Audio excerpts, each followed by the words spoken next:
Ok, xin chào tất cả các bạn đã quay trở lại với channel mình. Thì mình là Minh. Hôm nay mình sẽ hướng dẫn cho các bạn cách làm gõ bàn phím. Gõ bàn phím ra âm thanh vậy nè. Đó, nghe đã tai lắm các bạn. Đó, thì đầu tiên các bạn phải có tất nhiên là bàn khay này đây. Đây. Đấy. Các bạn lên CH Play tải.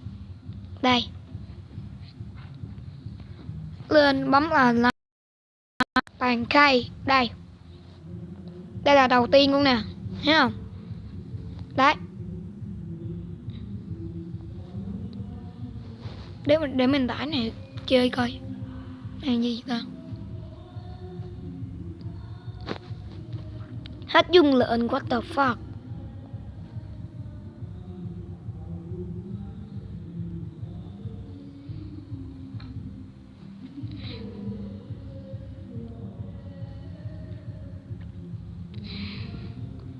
Thôi khỏi tải nó đi. Mình sẽ tải sau. Ok nha. Tải nó về xong các bạn bấm vào.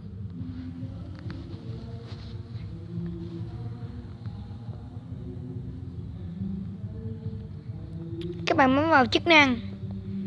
Các bạn bấm vào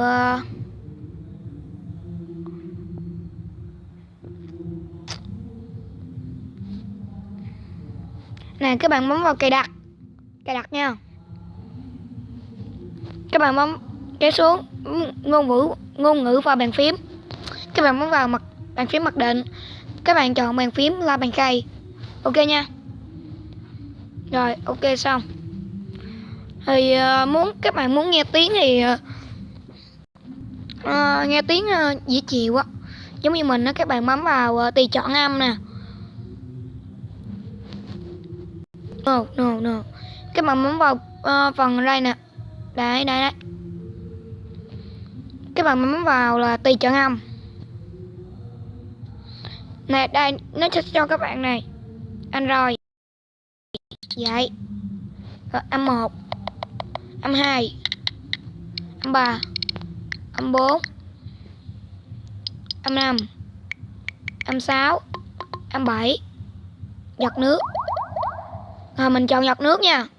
Các bạn có thể khám phá. Ok, nếu các bạn thấy video này bổ ích, hãy cho mình một like, share, subscribe, đăng ký kênh channel mình nha. Bye.